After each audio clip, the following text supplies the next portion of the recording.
Yo, what's up? Welcome back to another episode of Walk Through Wednesday. This is one that's very close to my heart. As you know, I've been working on a new sound, a new direction. And this is about making unique reverse bass kicks. Now, when you're making a big room track, your go-to thing is to find a big room kick sample, drag it in, and that's it, right? Labels just don't want this anymore. I think most of you know that. I think a lot of people that still produce big room find it impossible to get it signed.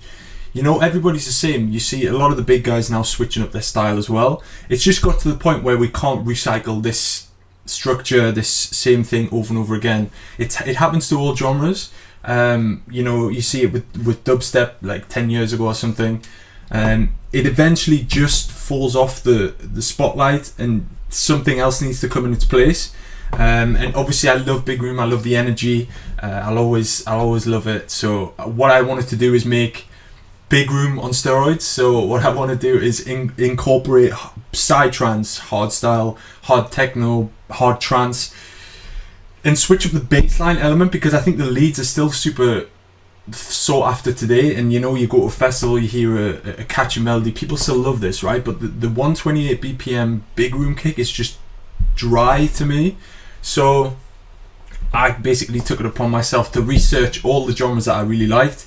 Turns out I really love the bass lines in hard trance, in techno, reverse bass, hard style, and I'm going to start to incorporate those things in my music so I can stand out. So I implore you to do the same. What I'm going to do is I've just took a lead from the Rave Room kits, which are still out, by the way. You've got like probably 10 days to download that before the Battlefield sample pack will drop. This is the lead. It's been stretched a bit, so it will sound a little bit distorted, but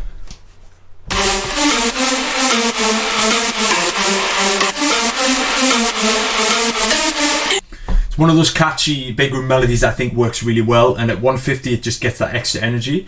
So this is what I came up with. It's it might look crazy to you, but we're going to go dissect it one by one. All these samples are available for you to find. I mean, it's not like I've got any secret sauce here, but it's a very simple way to get a really good outcome. So this is what I came up with.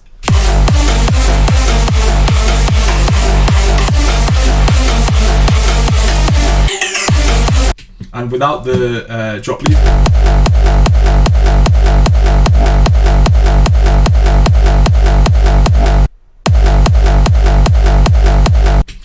It's powerful, it's got great energy, and it's bouncy. This is what I love about it. Like when I play a bouncy drop, especially in Asia, like the crowd really appreciate it. Because nowadays, how many people do you see at festivals jumping up and down?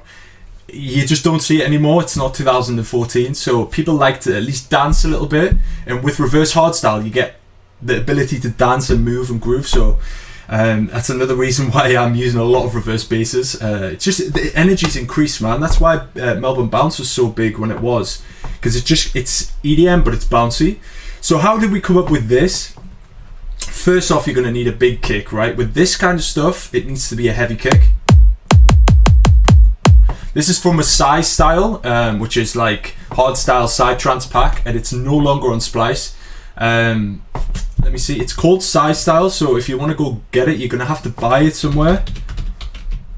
Psy style, this one has been removed from Splice. I'm so glad I downloaded the samples, but it's a bit like a hard style kick, but it's got the mid bodies and the lows of a hard style kick, but it has the top end like click of a Psytrance kick.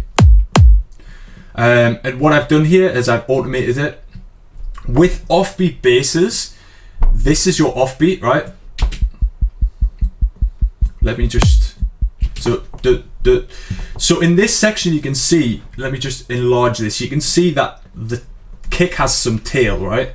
I don't just want to do this because it's going to lose some of the body. So what I do is I automate the volume by right clicking on the volume button, create automation clip, it comes up with this.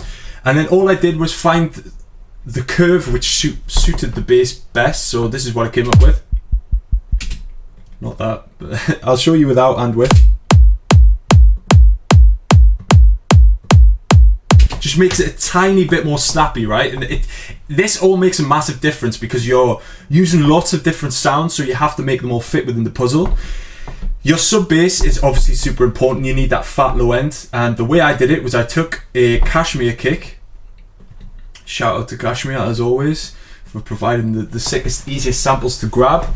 So this is the kick that I found. He has a pack which has kick drums, hardstyle kick drums in every key. So if you're doing melodic hardstyle, this is great for you because you don't have to stretch the kick key yourself. So this is what it sounds like. What I did to get this,